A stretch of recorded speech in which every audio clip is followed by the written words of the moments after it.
கோடி லிங்கங்களை பூஜித்த பலன் தரும் பானலிங்கம். 1000 கல்லால் ஆன லிங்கத்தையும் 12 லட்சம் ஸ்படிகத்தால் ஆன லிங்கத்தையும் பூஜித்த பலன்களை ஒரே ஒரு பானலிங்கத்தை பூஜிப்பதால் பெற்றுவிடலாம். சிவபெருமானை பெரும்பாலும் லிங்க வடிவிலேயே பக்தர்கள் வழிபடுகின்றார்கள். இந்தியாவில் லிங்க வழிபாடு என்பது மிக மிக பழமையான ஒரு வழிபாட்டு முறையாகும். லிங்கம் என்ற சமஸ்கிருத சொல்லில் லிம் என்பது உயிர்களின் தோற்றத்தையும், கம் என்பது உயிர்களின் ஒடுக்கத்தையும் குறிக்கும் சொல்லாகும். உற்பத்தியாகவும் ஒடுங்கவும் உரிய ஒரே இடம் சிவம் மட்டுமே என்பதை உணர்த்துவதற்காகவே லிங்கம் என்றும், இறைவன் உருவமற்றவன் என்பதே லிங்கத்தின் தத்துவமாகும். பானலிங்கம் என்பது இயற்கையாக நர்மதை ஆற்றில் கிடைக்கும் புனிதமான லிங்க வடிவ கல்லாகும். நர்மதை ஆற்றில் மிக ஆழமான பகுதிகளில் மட்டுமே பானலிங்கம் கிடைக்கின்றது. அளவில்லாத ஆனந்தம், முக்தி ஆகியவற்றை வழங்கக்கூடியது பானலிங்கம். பானலிங்கம் பூஜை செய்யப்படும் இடத்தில் எதிர்மறை ஆற்றல் என்பதே இருக்காது. அமைதி, செல்வ வளம், பாதுகாப்பு, ஒற்றுமை ஆகியவை நிறைந்திருக்கும். வாஸ்து தோஷம், எதிர்மறை ஆற்றல்கள் அனைத்தும் நீங்கிவிடும். சிவனின் அருவுருவ தரிசனமே லிங்கமாகும். மொத்தம் 96 வகையான லிங்கங்கள் இருப்பதாக சொல்லப்படுகின்றன. இவற்றில் ஒன்று பானலிங்கம். லிங்க வடிவில் வளவளப்பான தன்மை கொண்டதாய் அமைந்துள்ளது. இந்த பானலிங்கத்தின் சிறப்புகள், பலன்கள், இது தோன்றிய வரலாறு குறித்து காணலாம். பானலிங்கத்தை பார்ப்பதற்கே பெரும் புண்ணியம் செய்திருக்க வேண்டும் என்பது மகான்களின் வாக்கு. இத்தனை சிறப்பு வாய்ந்த பானலிங்கம் உருவானதற்கு தனி கதை உள்ளது.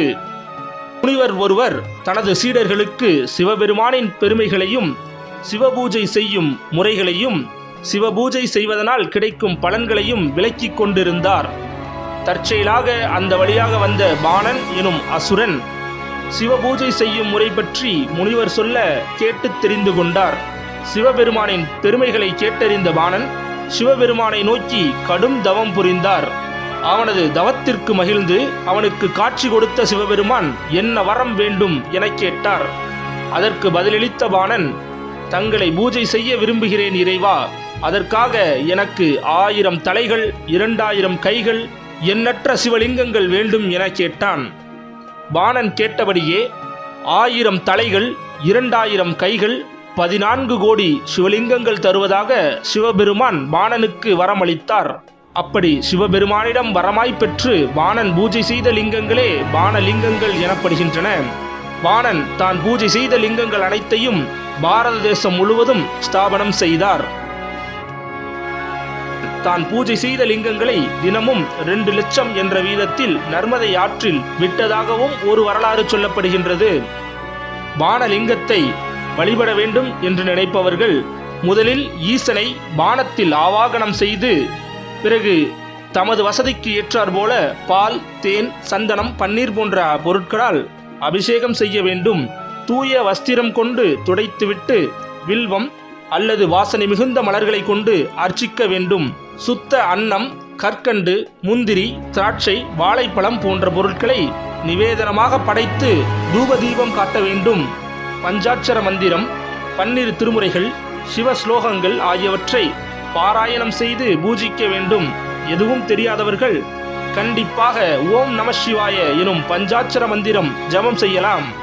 முதலில் பானலிங்கத்தை பூஜை செய்ய வேண்டும் என்று நினைப்பவர்கள் கார்த்திகை மாதம் சோமவாரம், சனிக்கிழமையில் வரும் மகா பிரதோஷம், மார்கழி திருவாதிரை, மகா சிவராத்திரி, மாத சிவராத்திரி, பங்குனி உத்திரம், சித்திரை மாதம் முதல் நாள், அவரவரின் ஜென்ம நட்சத்திரம் வரும் நாள் அன்று பூஜையை துவங்குவது சிறப்பு.